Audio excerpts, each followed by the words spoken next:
Dia, boa tarde, boa noite, não sei o horário que vocês estão assistindo a nossa live. Já vou iniciando ela aqui falando, né, para evitarmos de ficarmos em silêncio.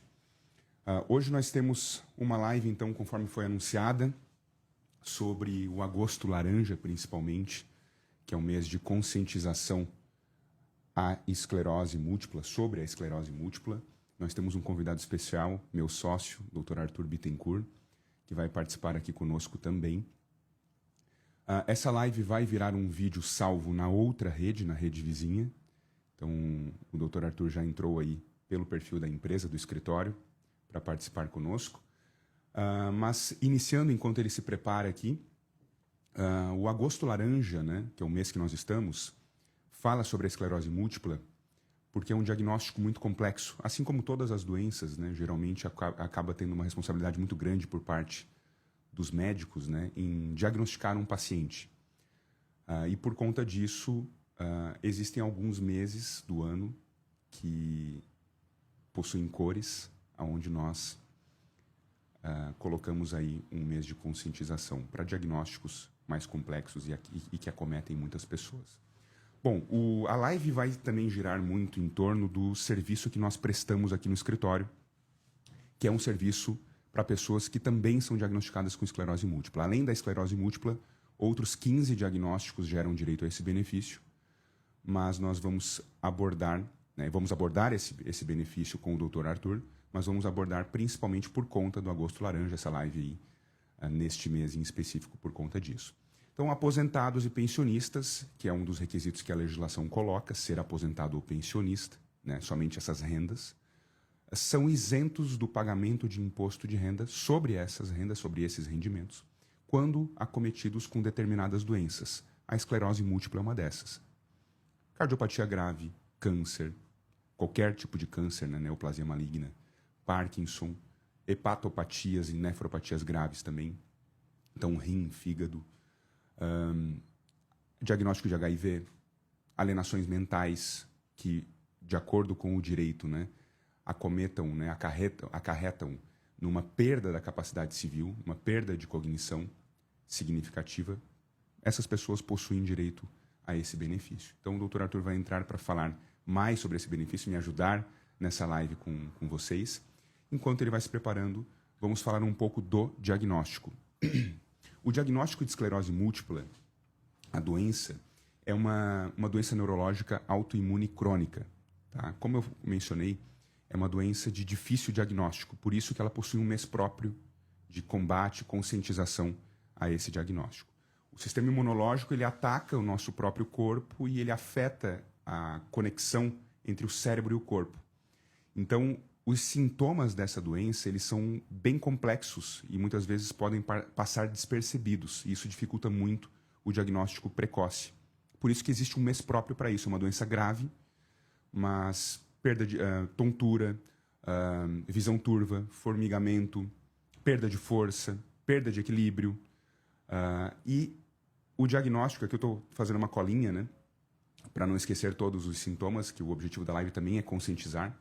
Mas o diagnóstico, e muitas doenças também são assim, aliás, a doença, né, passa por crises isoladas com numa sequência, uma melhora, né, seguida de uma melhora, e isso acaba dificultando esse reconhecimento, esse diagnóstico. Tá? O diagnóstico é feito por um neurologista. Então, se vocês, ou alguém da sua família, ou alguém próximo, tiver algum desses sintomas, consulte um neurologista. São uma série de exames, tem toda uma parte de consulta também, parte clínica, que é seguida, orientada para conseguir diagnosticar essa doença. Tá? Bom, vamos então ver se o Dr. Arthur já entrou na nossa live aqui. Eu aguardo o convite dele, já tenho pedido para participar, então nós vamos agora partir para o direito da isenção de conscientização, não só sobre o diagnóstico, mas sobre os benefícios que as pessoas que já foram diagnosticadas com essa doença possuem. Então, bem-vindo, doutor Arthur. Faça as honras aí de se apresentar. Olá, Cássio. Bom dia. Meu nome é Arthur, então sou advogado e também contador, sócio aqui do Cássio na Dutra Bittencourt Advocacia. E acho que o objetivo, como tu já bem introduziu, Cássio, é utilizar esse mês de conscientização, né, a respeito da esclerose múltipla para trazer alguns benefícios e algumas ferramentas que estão à disposição, né, de quem é acometido por essa doença, para que possa utilizar para tentar, de alguma maneira, amenizar, né, os custos do tratamento, que a gente sabe que é uma doença que não tem cura, né, que é uma doença que demanda muito tanto da saúde mental da pessoa, como também de um esforço financeiro, que muitas vezes a pessoa também acaba ficando impossibilitada, né, de trabalhar ou, enfim, de conseguir obter esse recurso. Então, pensando nisso, né, como tu já trouxe para a gente, o governo, o legislador, em 88, trouxe ali uma série de doenças que ele considera que são doenças que fariam jus, né, a esse alívio financeiro, retirada de um imposto importante, que é o imposto de renda, para que as pessoas possam estar direcionando esses valores para a saúde.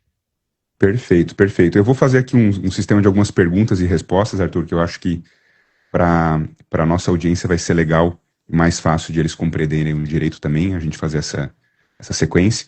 Então, se puder explicar um pouco sobre os requisitos primeiro, né? Quais são os dois requisitos da isenção do imposto de renda hoje para quem quer conseguir esse benefício? A isenção do imposto de renda, que é uma das principais dúvidas que a gente tem aqui no atendimento cotidiano do escritório, é com relação a quais os rendimentos que podem ficar isentos. Então, hoje ela ainda só abrange pensão, previdência e inclusive as previdências privadas ou complementares. Então, VGBL, PGBL, alguma previdência como a da Petrobras, Petros, previdência do Banco do Brasil, a CACI, todos esses rendimentos ficam isentos. A pessoa ela pode estar trabalhando, ter a doença e se ela tiver algum desses rendimentos, ela fica isenta sobre esses rendimentos. Tá? Então, ela não precisa não exercer mais nenhuma atividade. Ela pode ser aposentada, aquele rendimento vai ser aposentado e o rendimento da atividade que ela segue exercendo não vai ser. E isso acaba tendo ali um reflexo na hora de calcular o imposto, né? Como a gente retira da base de cálculo esse rendimento que ficou isento de novo, né? De previdência e de pensão, ele pode também acabar diminuindo a carga tributária final dessa pessoa. Então, a gente chama isso de um reflexo no rendimento do trabalho dela. Mas, tá, de maneira bem objetiva, a isenção do imposto de renda hoje é para quem teve alguma dessas doenças que o legislador trouxe na Lei 7.713, ficar isento sobre os rendimentos de previdência, pensão, inclusive previdências privadas e complementares. Perfeito. Enquanto tu falavas aqui, eu acabei de receber uma notificação de uma pessoa interessada no serviço aqui no nosso WhatsApp. A gente costuma atender várias pessoas por semana, que tem um diagnóstico de HIV e perguntou se poderia ser isento ou não. Minha primeira pergunta foi justamente se ela era aposentada ou pensionista, né, se ela recebeu algum desses rendimentos. Acabou de responder aqui que não, que somente trabalha. Então, infelizmente, não tem direito. Mas já fazendo um parênteses para esse caso, não há prazo de fazer o pedido? Como é que é esse prazo para solicitar? Eu não sou aposentado, trabalho, tive um dos diagnósticos que está na lei, depois a gente pode entrar um pouco na questão dos diagnósticos. Aliás, para a gente não perder tempo também, né, para ser uma aula mais dinâmica, quem quiser saber o diagnóstico, comenta aqui, essa live vai ficar salva, então nós estamos aqui no vídeo do YouTube, comenta aqui embaixo que a gente manda a lista para vocês. Mas sou diagnosticado, fui diagnosticado hoje, trabalho. Quando eu vier a me aposentar ou passar a receber uma pensão, não recebo hoje, eu posso pedir? Tem prazo para pedir? Como é que funciona isso? Tá, não tem prazo para pedir. Isso é importante a gente já de pronto notificar todo mundo, também é algo bem recorrente. Olha, tive essa doença faz 20 anos. Independente de ter tido a doença, tu pode fazer o pedido a qualquer momento. E não só isso, a doença ela não precisa estar ativa, tá? Então, assim, é muito comum em casos de câncer, a pessoa teve um câncer, se tratou, esse câncer ele pode ser antigo e a pessoa segue tendo direito a solicitar o benefício, mesmo que já tenham decorrido aí vários anos, desde que ela tenha ainda a documentação que demonstre que existiu essa doença.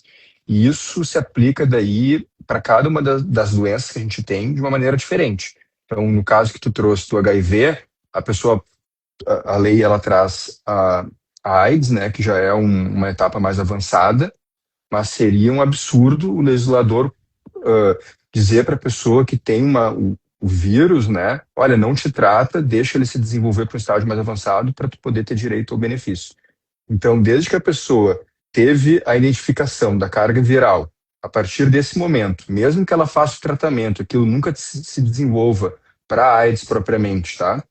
Ela consiga manter estável isso ao longo da vida, basta que ela tenha tido a identificação em algum exame de sangue dela de que houve a infecção ali, que já serve como prova para a gente obter o benefício. Tá? E daí isso serve para cardiopatia, por exemplo, que é uma outra doença que a gente também tem no rol da lei. Se alguém teve uma cardiopatia, então uma estenose severa no coração, colocou um stent, colocou um marca-passo e resolveu esse problema, e hoje, claro, faz um acompanhamento, mas não tem mais essa doença de uma maneira grave, ainda assim o que a gente vai olhar é a fotografia do pior momento. Então é por isso que a gente tem uma súmula do STJ, súmula 627, que diz, independente da concomitância dos sintomas, a pessoa tem direito à isenção do imposto de renda. O objetivo do legislador foi exatamente esse. Algumas doenças, mesmo que tu esteja hoje curado, elas vão exigir de ti que tu siga tratando, que tu siga frequentando o médico, e a gente sabe que isso aí pode até mesmo acarretar um aumento do plano de saúde, pode acarretar restrição de dieta, que a pessoa tenha que comer determinados alimentos, então até de uma maneira indireta isso aumenta o custo de vida dela. E por isso que ela vai ter, então, essa redução, essa isenção total do imposto de renda, tá? Uma vez que se enxerga ainda que os aposentados teriam uma dificuldade maior de buscar essa renda que precisariam para conseguir, né, realizando todos esses custos que são decorrentes da doença.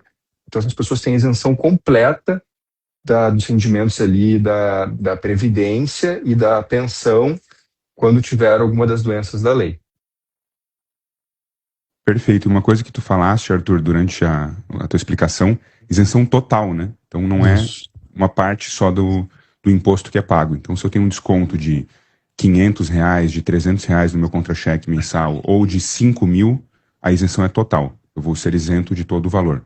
Cássio, a gente espera que, desculpa te interromper, mas a gente espera que continue assim, tá?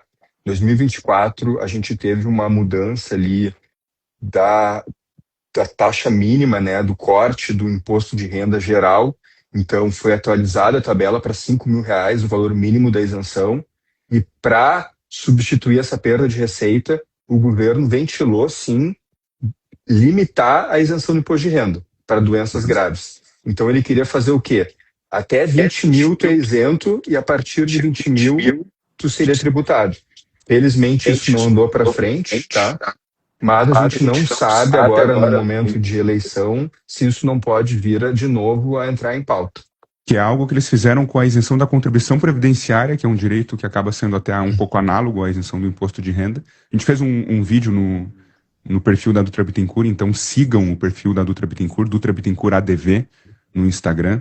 A gente também tem uma contabilidade aqui, a gente também realiza o pedido administrativo, @somosvisco, que lá a gente sempre produz esses conteúdos, notícias e conteúdos mais específicos aí que são pertinentes no nosso dia a dia, né? Cássio, assim, se tu me permite novamente, tá? A contribuição previdenciária também um caso bem paradigmático que a gente pega bastante aqui no escritório e que eu diria que é até mais esquecido que a isenção, né? Porque o que aconteceu? Era um direito previsto na Constituição Federal que acabou sofrendo uma alteração e esse direito passou a cada estado, cada ente federativo poder decidir se ia manter essa isenção ou não. Então a gente começou a ter dentro do nosso país cada estado determinando na sua Constituição estadual se manteve ou não. Então a gente tem Santa Catarina que limitou, tá, essa isenção até 2 salários mínimos, a gente tem o Rio Grande do Sul que condicionou ela à incapacidade, a gente tem Paraná que manteve ela na integralidade. Então, assim, muitas vezes as pessoas têm o direito à isenção e esquecem de se perguntar, né, de buscar um profissional que saiba dizer se elas não teriam também a possibilidade de não pagar a contribuição previdenciária. que também acaba gerando uma economia, né, e às vezes uma importância de um valor que ela pode buscar do passado muito significativo, tal qual a isenção do imposto de renda. Perfeito, perfeito. Bom, aqui no escritório a gente também realiza outros serviços, né? Quando um cliente entra em contato conosco, vira cliente do escritório, a gente faz o que a gente chama de um banho de loja, né? A gente acaba fazendo um pente fino em toda a vida financeira, previdenciária, benefícios, direitos, para conseguir, né, melhorar o máximo possível a vida daquele cliente. Arthur, a gente tem algumas limitações aqui enquanto advogados, né? Eu até brinco que se pudesse, né? Aliás, não é assim por um motivo. Todas as nossas avenidas seriam cheias de outdoors de advogados. E o rádio não existiria mais, seria só anúncio de advogado. Não é assim por um motivo, não pode fazer. Então, a gente tem sempre alguns parâmetros a seguir. Ao mesmo tempo, o advogado não pode prometer resultado, porque futuro ninguém conhece. Eu gosto de falar isso para quem entra em contato conosco também.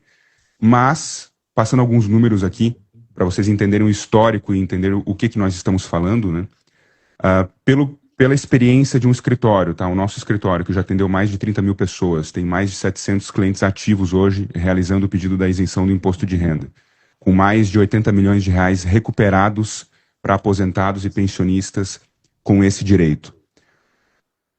Qual é o prazo médio que leva para conseguir esse benefício? Recuperar valores, conseguir a isenção? E se tu já puderes dar uma prévia, como é que mais ou menos a gente calcula, tá? Qual que seria a estimativa de valores que um cliente pode ter? Então, um cliente aí que tem um desconto de R$ 500 por mês ou R$ 1.000 por mês. Sempre que chega um cliente novo no escritório, buscando a isenção do imposto de renda, é importante que a gente use os dois critérios para definir quanto tempo essa pessoa vai ter para buscar do passado. Ou seja, quanto tempo ela veio pagando imposto de renda de maneira indevida. Hoje, a gente, pela legislação, está limitado a trabalhar os últimos 5 anos, ou 60 meses.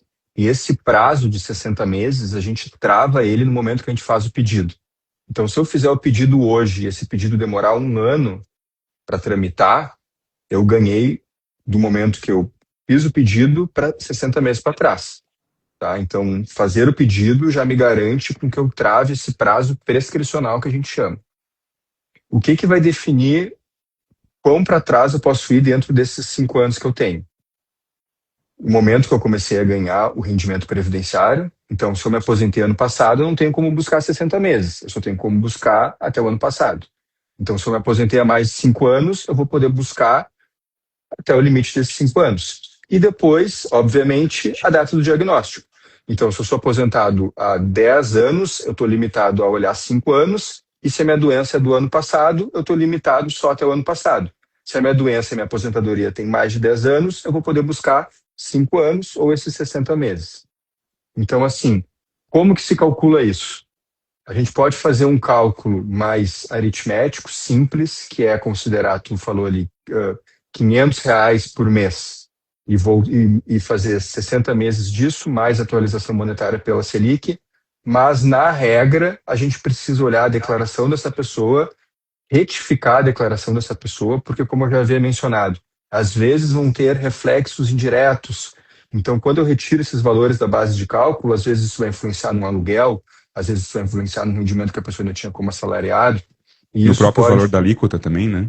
E outra questão que a gente tem que cuidar, que é a restituição em duplicidade. Porque o que acontece todo ano? A gente apresenta uma declaração no final do ano dizendo quanto que a gente teve de despesa e o que a gente vai pagando para o governo ao longo dos meses não é de fato o que é devido no final. Então, às vezes, a gente restitui ou complementa. Então, até essa restituição, na hora que a gente for pedir o dinheiro de volta, eu tenho que cuidar para ver se alguma despesa que já tinha sido apresentada já não havia gerado aquela restituição, para eu não pedir um dinheiro que essa pessoa já teria recebido. Tá? Agora, sim, Cássio, as importâncias elas variam muito, que nem eu falei, não tem um limite, tá? Então, a pessoa vai ter, em linhas gerais, tá? Dentro desse critério que eu te trouxe, poder voltar até esses 5 anos, e daí vai depender, de fato, ali muito de como que é a despesa mensal dela, de quanto que é o imposto que ela tem retido na fonte, tá? Perfeito, perfeito, excelente. Últimas 2 perguntas, então, Arthur, para a gente já ir encerrando, e eu vou tentar somar elas aqui, tá? Para dar uma dica para o pessoal. e também com relação a por que é necessário ter um advogado hoje quando a gente faz o pedido, seja administrativo, numa eventual aposentadoria, seja no INSS ou daqui a pouco algum fundo de pensão que eu tenha. Por que é interessante eu ter um advogado me assessorando nisso? E o segundo ponto, quais são os erros mais comuns, e talvez até esse seja um deles, né? Não ter Sim, assessoria de um advogado, quando com certeza. dos nossos clientes aqui que entram em contato conosco para realizar o pedido da isenção do imposto de renda. Cássio, como a gente já tem essa atuação aí há 10 anos na área e, como tu mencionou, são inúmeros, a gente passou aí dos 1.000 processos com relação a essa matéria em específico, a gente acaba se defrontando também com pessoas que já tiveram uma experiência negativa e que chegam até o escritório tentando corrigir essa experiência. E, infelizmente, a gente sabe que na via judicial, tá, quando é feita uma tentativa, às vezes essa tentativa é a única chance. E por isso que ela tem que ser feita realmente com todo o esforço possível para que a gente vença nessa única chance que a gente tem. Para que serve o advogado e como que o nosso escritório, pelo menos, se posiciona, tá? O direito à isenção do imposto de renda, ainda que talvez ele pareça simples, quando a gente menciona que ele só tem dois critérios, que é a pessoa se aposentar e ter o diagnóstico, ele envolve três áreas bem distintas. Então é muito difícil um profissional hoje, ainda que especialista na parte tributária, entender do diagnóstico médico e entender da parte contábil que exige para que a gente realize esse serviço. Então o que acontece? Até contando um pouco da nossa história, né? Esse serviço ele surgiu há mais de 10 anos, quando meu avô, enfim, teve uma doença e pôde buscar esse benefício. Eu venho de uma família que já tem um histórico médico. Eu até brinco que eu sou meio médico de tanto almoço ali que eu acabei absorvendo um pouco. E hoje a gente se assessora com médicos, então a gente sabe a importância que é tu te munir da documentação necessária, da documentação que vai de fato fazer com que quem vai analisar compreenda que tu tem a doença que está na lei. A gente tem também já simulado, tá, que não existe analogia no direito tributário.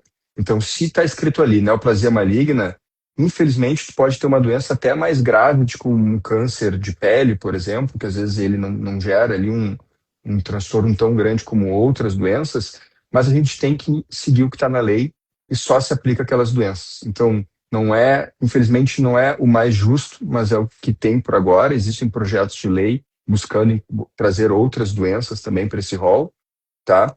Mas a gente tem que fazer o quê? Se na lei diz neoplasia maligna, às vezes a gente não ter um relatório em que consta neoplasia maligna e ter escrito carcinoma basocelular, que é um tipo de tumor, que é uma neoplasia maligna, vai dificultar na análise do auditor da Receita, vai dificultar na análise do juiz, que às vezes nem é o juiz que está de fato olhando. Então, a gente sempre que prepara um caso, a gente até brinca aqui no escritório, nem sempre mais é melhor. Melhor é melhor. Não adianta eu pegar um prontuário com 500 páginas, anexar num processo, esperar que o juiz analise e que ele considere que o nosso cliente tem uma cardiopatia grave.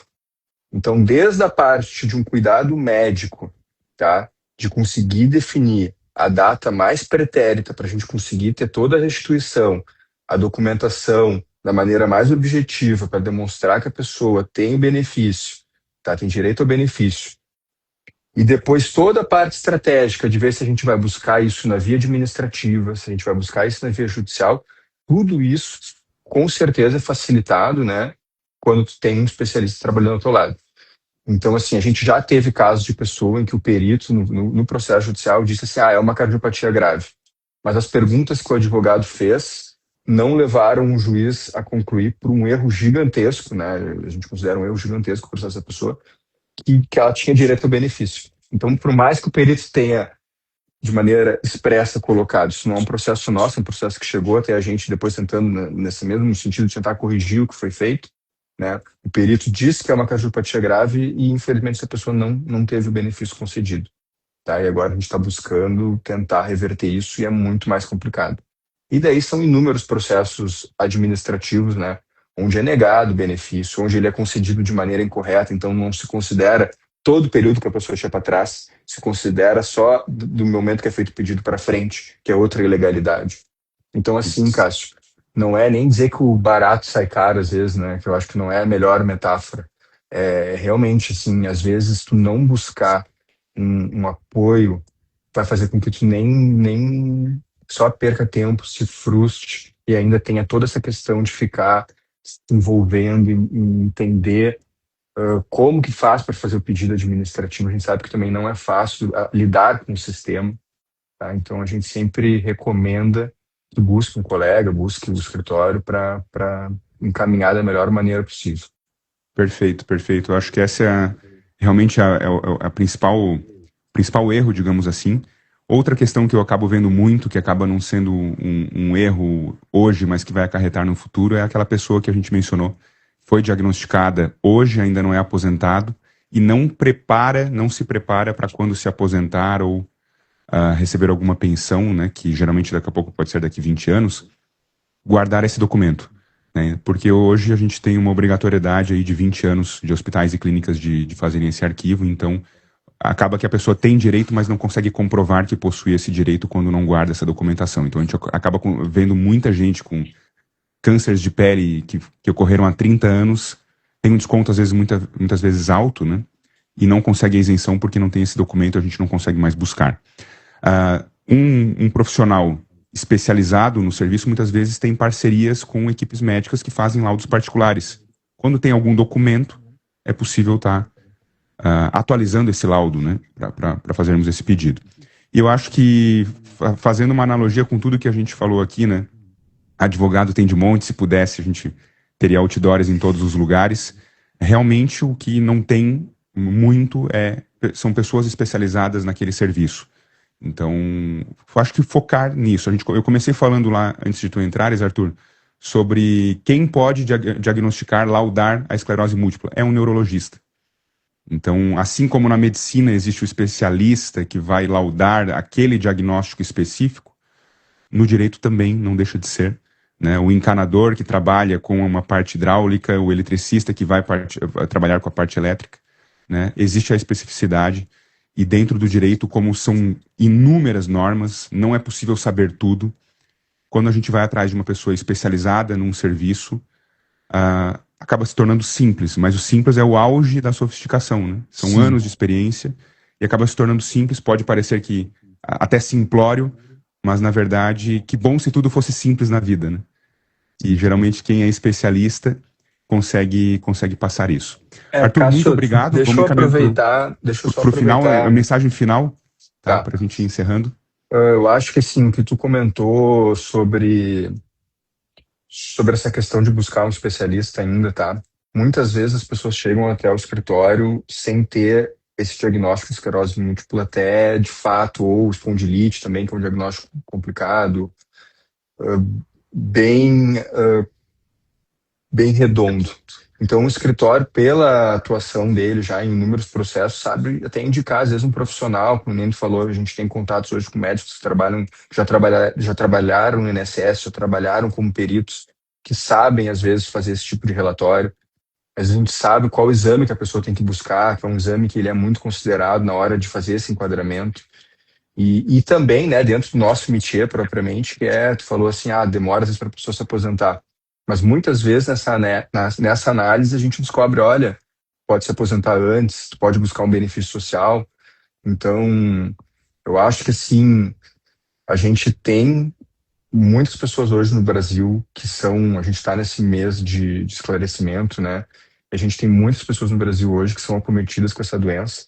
E o recado final, eu acho que é a busca em seus direitos, tá? A esclerose múltipla, ela tá dentro dessa lei, é um direito muito significativo. Também existem outros benefícios que essas pessoas podem buscar. Então, não deixe de consultar um profissional jurídico para tentar descobrir se não é o seu caso, né? Se não poderia, então, estar buscando uma isenção ou um benefício social para socorrer. Maravilha, maravilha. Então, recados finais. Sigam a Dutra Bittencourt ADV, @DutraBittencourtADV no Instagram, em todos os perfis. @SomosVisco também em todos os perfis. Instagram, outras redes e aqui no YouTube. Comenta aqui se tu já conhecia essa isenção do imposto de renda. Ou, se não conhecia, manda a tua dúvida que a gente pode mandar um material também no privado. Arthur, obrigado pela presença, por dedicar um tempo aí pra gente. E até a próxima. Obrigado, eu. Tchau, tchau, até a Valeu. próxima. Valeu, gente. Até mais. Tchau, tchau.